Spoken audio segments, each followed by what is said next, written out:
And now we're taking you straight to Ayodhya, where India Today's Ankit Tyagi stands by for a special broadcast. 3 days left for the big Bhumi Pujan celebrations. Over to you, Ankit. Thanks, Shiv. Worry there as the Home Minister has tested positive, but in Ayodhya, there is a completely different atmosphere that we are witnessing right now. I am, for the last few years when we have been covering this story coming here, this is a very familiar sight for the people, those who have been watching, our viewers. This is the Karyashala. The Karyashala for the last many decades, in fact, post the demolition of the Babri Masjid. This is where stones, this is where big pillars have been brought from all over the country, and they were carved waiting to be put in the temple whenever it was supposed to be built after the Supreme Court gave a clearance. Now all these are being refurbished, because they have been lying here for many years, so there is a lot of dust and time has taken a toll on all these stones and pillars which were carved. Now all of them are being cleaned, made ready, because they are now in anticipation of being used as far as the temple is concerned in Ayodhya. The preparations in the temple town are on a war footing. Everywhere you go, you would see, flags, saffron flags being put all across on top of people's houses.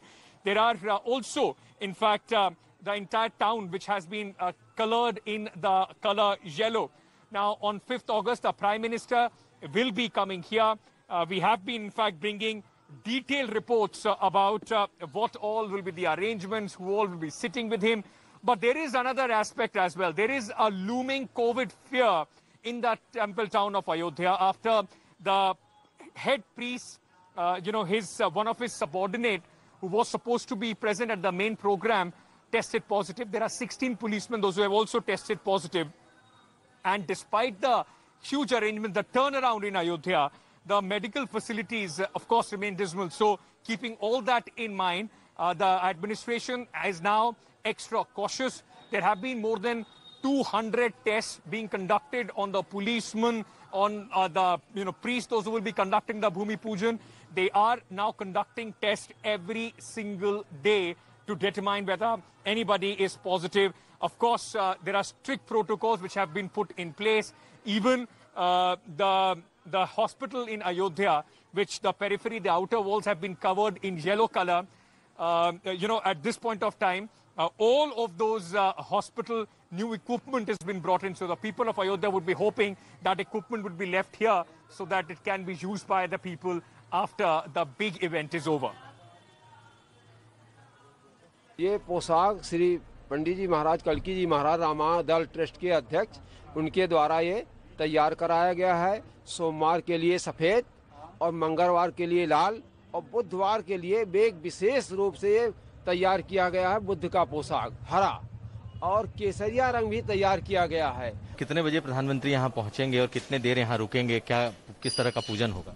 10 minute का कार्यक्रम है। 10 minute के कार्यक्रम में आना है, पूजन करना है, परिक्रमा करना है, संतों से आशीर्वाद लेना है, फिर वापस हो जाना है। हमारे प्रधानमंत्री जी की सुरक्षा के लिए जो प्रोटोकॉल है, उसमें विभिन्न सुरक्षा एजेंसियों के साथ हम लोग समन्वय स्थापित करके उस प्रोटोकॉल के हिसाब से अयोध्या में सुरक्षा उनको दी जा रही है। इसके अलावा शहर में भी कोविड प्रोटोकॉल के अनुपालन के कारण हम लोग शहर में भीड़ नहीं इकट्ठा होने देंगे। 5 से ज़्यादा आदमी कोई इकट्ठा शहर में नहीं हो। शहर की दुकानें खुली रहेगी। 12 जगह पर हम लोग बैरिकेटिंग लगा रहे हैं। अयोध्या के बाहर के नागरिक को उस दिन हम लोग अयोध्या जी में आने से प्रतिबंधित कर रहे हैं। The biggest challenge for the administration is going to be to ensure that people don't throng to this place, because this is a very emotive issue. There are many who believe they should have been invited to the event, which now has been restricted to less than 200 people. They are not being invited. So there is a worry, real worry, that there could be people, those who could just throng to this place. Now, in midst of all that, how is the government of Uttar Pradesh preparing for this mega event? I caught up with the Deputy Chief Minister of the state, Dinesh Sharma, who spoke to us about the preparations, also about politics around this entire Bhumi Pujan, which is going to take place on 5th of August. For many years, the Karyashala, where I'm standing right now, was waiting. I mean, there were carving going on. Stones were brought in here from all across the country.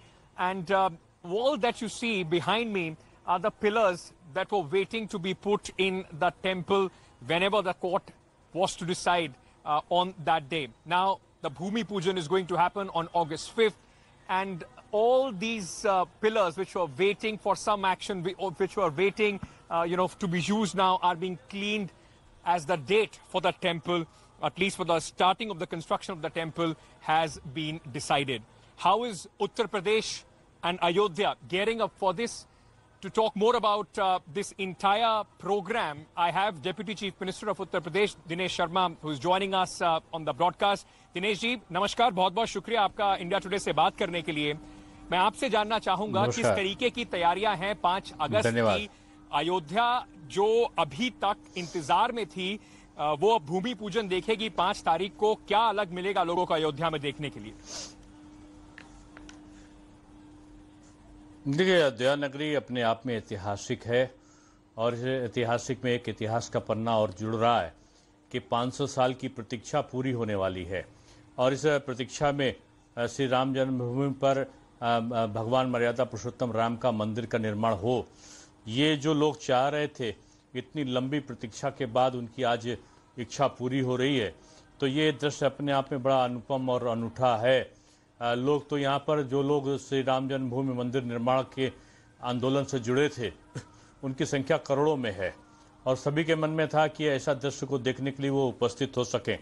लेकिन corona संक्रमण को देखते हुए जो श्री राम जन्मभूमि मंदिर trust है उसने appeal करी है कि जो अपने दीपोत्सव का जो वातावरण है वो लोग अपने घरों पर बनाएं, अपने वहाँ पर 5-5 दिए जलाएं, अखंड पाठ का गायन करें और जो लाइव टेलीकास्ट होगा उसका श्रवण करें, उसको देखें जो दूरदर्शन से उसका होगा।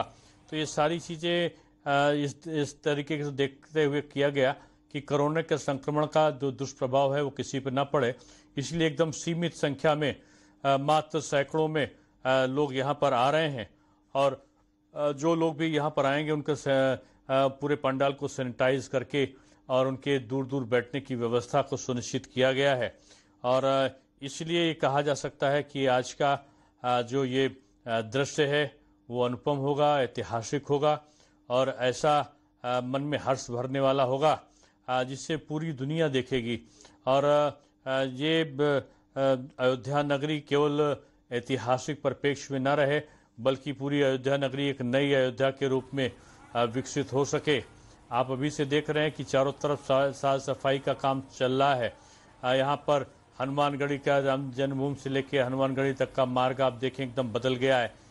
संपूर्ण मार्गों की सफाई, पुताई, सुंदरीकरण की प्रक्रिया चारों तरफ एक चौमुखी सौंदर्य का दृश्य प्रस्तुत कर रही है।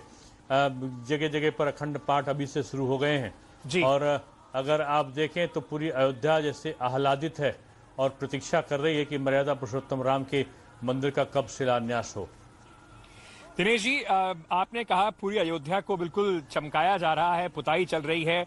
2 बातें हैं उसमें कि क्या जिस तरीके से मंदिर को लेकर अब एक 3 साल का समय तय किया गया है, अयोध्या का बिल्कुल जो बदलाव है, क्योंकि यहाँ के लोग जब भी हम लोग उनसे बातें करी उनका ये भी कहना था कि मंदिर एक आस्था के साथ साथ यहाँ के लिए एक अयोध्या की इकोनॉमी के लिए भी बहुत बड़ा फैक्टर होगा, टूरिज्म के लिए बहुत बड़ा फैक्टर होगा। उसके लिए क्या सरकार के पास कुछ प्लान तैयार है? नहीं, धार्मिक पर्यटन की दृष्टि से इसके इंफ्रास्ट्रक्चर को ठीक करने की पूरी कोशिश हुई है। तमाम एक आधुनिक अयोध्या के निर्माण की पूरी व्यवस्था माननीय मुख्यमंत्री योगी आदित्यनाथ जी का जो विजन था उसमें ये समाहित है कि एक ऐसी अयोध्या का निर्माण हो जिस अयोध्या में प्राचीन ऐतिहासिकता, धार्मिक ऐतिहासिकता हो, लेकिन उसके साथ साथ नवीन सुविधाएं हो जिससे जो पर्यटक वहाँ पे आवे वो रह सकें, वो घूम फिर सकें, जिससे हमारा अर्थ का जो संचयन है वो भी वहाँ से हो सके। दिनेश जी, अयोध्या में अब देखें तो पूरा रास्ते में मैंने देखा कि पूरा आपने पीले रंग से शहर को रंग दिया है, तो क्या ये मान के चलिए अब अयोध्या का रंग पीला हमेशा के लिए हो गया है या सिर्फ इस कार्यक्रम के लिए ये खास तरह की तैयारी करी जा रही है? देखिए, जब सरसों का फूल उगता है तो फसल आ गई, इसका संकेत मिलता है बासंती बयार, ये एक शुभ संकेत देने वाले होती है। तो हर जगह का अगर पूरे पहले भी आप देखें तो जो प्राचीन पौराणिक स्थल था वो पीले रंग से ही आच्छादित था, तो आज अगर पीले रंग से अयोध्या दिख रही है तो एक ये शुभ संकेत भी है और एक अच्छे रंग का लोमहर्षक दृश्य भी प्रस्तुत कर रही है। नहीं, परमानेंट रंग तो नहीं बनने वाला अयोध्या का पीला? देखिए, पीला रंग अगर बन भी जाएगा तो हर्जा क्या होगा इसमें। पीला रंग एक शांति का परिचायक है, एक आंखों को अच्छा लगने वाला रंग है, एक शुभांकर है। इसको शुभ स्थानों पर हम पूजा संस्कारों में भी इसका हम प्रयोग करते हैं।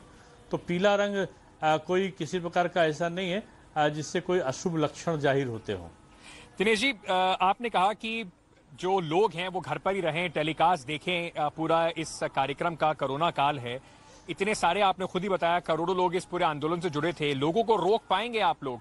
क्योंकि एक तरफ लाइव टेलीकास्ट को लेकर राजनीति है, ऑपोजिशन कह रही है कि जो सरकारी चैनल है दूरदर्शन जो है उस पर क्या इस तरह का पूरा कार्यक्रम दिखाने की आवश्यकता है पूरे देश को, और दूसरा क्या आप लोगों को रोक पाएंगे? देखिए, जो कार्यक्रम है उसके संदर्भ में जो उसके आयोजक हैं वो श्री राम जन्मभूमि मंदिर ट्रस्ट है। श्री राम जन्मभूमि मंदिर ट्रस्ट के द्वारा ये निवेदन सबसे किया गया है कि करोड़ों लोगों की भावनाएं ऐसे कार्यक्रम के साथ में जुड़ी हैं, ये बात सही है, लेकिन कोई अन्य अवसर पर कोई कार्यक्रम होगा तब लोगों को यहाँ पर आमंत्रण दिया जाएगा। लेकिन अभी कोरोना के संक्रमण के कारण जो सोशल डिस्टेंसिंग जरूरी है, मात्र सैकड़ों में ही लोग यहाँ पर रहेंगे और इस कार्यक्रम का आनंद लोग जो है सीधे जो दूरदर्शन से इलेक्ट्रॉनिक चैनल से जो प्रसारण होगा उसके द्वारा होंगे। जब कुछ पुलिसकर्मी जो पुजारी हैं उनके सहयोगी कोरोना से ग्रसित हैं, यहाँ पर उनको कोरोना हो गया है, उसको लेकर लोगों में बहुत चिंता है। प्रधानमंत्री क्योंकि खुद यहाँ पर आने वाले हैं, अयोध्या में क्या इंतजाम होंगे कि जो बाहर से लोग आ रहे हैं उन्हें बचाया जा सके? और अयोध्या वासी भी ये पूछना चाहेंगे कि अयोध्या में कितना इंतजाम है? कल अगर ये सब कार्यक्रम के बाद भी किसी को कोरोना हो जाए तो उसके रख रखाव के लिए, उसकी देखभाल के लिए क्या इंतजाम है? दिनेश जी, देखिए, आप पूरा देख रहे होंगे, एक तो हमारे अयोध्या के हॉस्पिटल पहले से ही अलर्ट हैं और सुरक्षा की पूरी मुस्तैदी से व्यवस्था की गई है। तीसरी चीज, अगर आप पंडाल को देखेंगे तो पंडाल में दूर दूर तक बैठने के स्पष्ट संकेत अंकित किए गए हैं कि कितनी दूरी पर किसको बैठना है, इसके स्पष्ट संकेत वहां पर अंकित हैं। तो एक सोशल डिस्टेंसिंग को बनाए रखा जाएगा। पंडाल का पूरा सैनिटाइजेशन की प्रक्रिया पूरी करने के उपरांत ही लोग वहां पर बैठेंगे। तो ये सारी सुरक्षा के जितने भी उपाय हो सकते हैं सोशल डिस्टेंसिंग के, वो सारे उपाय किए जा रहे हैं। लोगों से कहा गया है कि जो भी आएंगे वो मास्क लगाकर वहां पर आए। अयोध्या का जो प्राइमरी हेल्थ सेंटर है या हॉस्पिटल जो है वहां पर वेंटिलेटर, कोविड वार्ड जैसी सुविधाएं हैं। मंदिर के जो भूमि पूजन के बाद भी अगर लोगों को उनकी आवश्यकता पड़ेगी उसके लिए सरकार सजग है क्या? नहीं, हमारे अस्पतालों में तमाम प्रकार की आधुनिक व्यवस्थाएं की गई हैं और वो व्यवस्थाएं स्थायी रूप में रहेंगी वहां पे। मेरा आखिरी सवाल आपसे बस राजनीति पे होगा, क्योंकि दिग्विजय सिंह कह रहे हैं कि मुहूर्त जो है वो ठीक नहीं है ये रक्त पूजन का। साहब कहते हैं कि प्रधानमंत्री को जाना है तो जाएं, इंडिविजुअल कैपेसिटी में जाएं। एक सेक्युलर देश का प्रधानमंत्री इस तरीके के रिलीजियस कार्यक्रम में, धार्मिक कार्यक्रम में जाते हुए शोभा नहीं देते। देखिए, श्री राम जन्मभूमि का मुहूर्त तो जो भगवान जी जो सबका मुहूर्त तय करते हैं उनका मुहूर्त दूसरा कौन तय करेगा?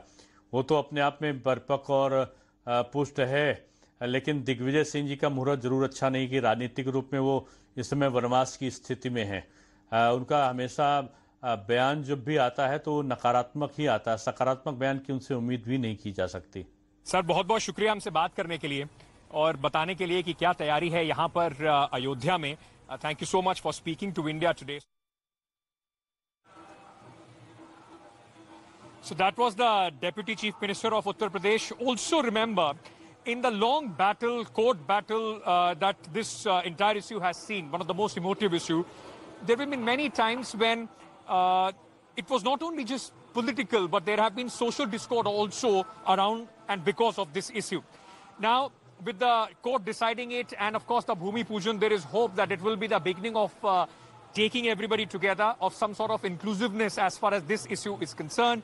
And keeping that in mind, priests and religious people from all other religions, have also been invited for this Bhumi Pujan. Even the chief litigant, as far as the Ayodhya case is concerned, from the Muslim side, Iqbal Ansari has also been invited for the groundbreaking ceremony of the Ram Temple.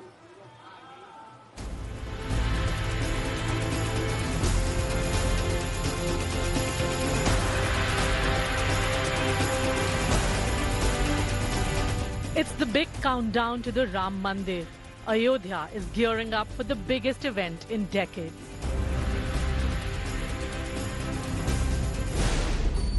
But the scars of 1992 haven't completely been erased.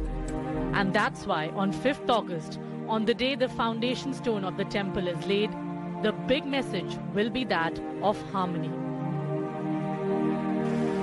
The organizers of the mega event have chosen the path of togetherness and integrity to mark a new beginning.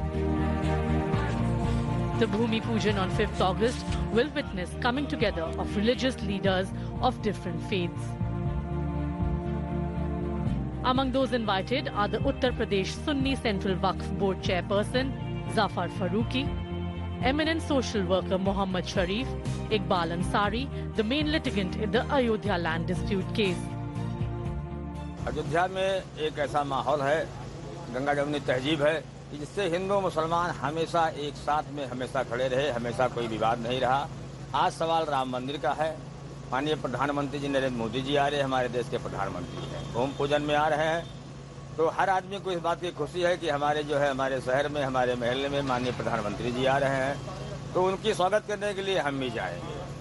Despite the guest list being limited to 200 people, the temple committee has tried to bring together a galaxy of religious leaders. Invitations have been sent out to leaders belonging to Muslim, Christian, Sikh, Buddhist and Jain groups. From Yog Guru Baba Ramdev to the sister of Kothari brothers, who was killed in 1990 during Kar Seva.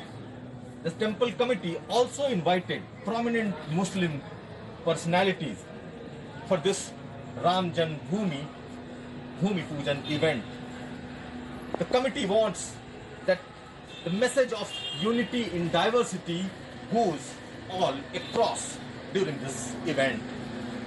With Neeraj Kumar, this is Kumar Abhishek in Ayodhya for India Today. All right, that's all the time that we have in this special show that we have been bringing to you from Ayodhya. There is no better way, and of course, remember, for the next few days till 5th, you will have the maximum coverage here on India Today. There is no better way to end the show today with these chants of Shri Ram, the bhajans which are being sung across the city of Ayodhya. Enjoy that. We'll be back tomorrow.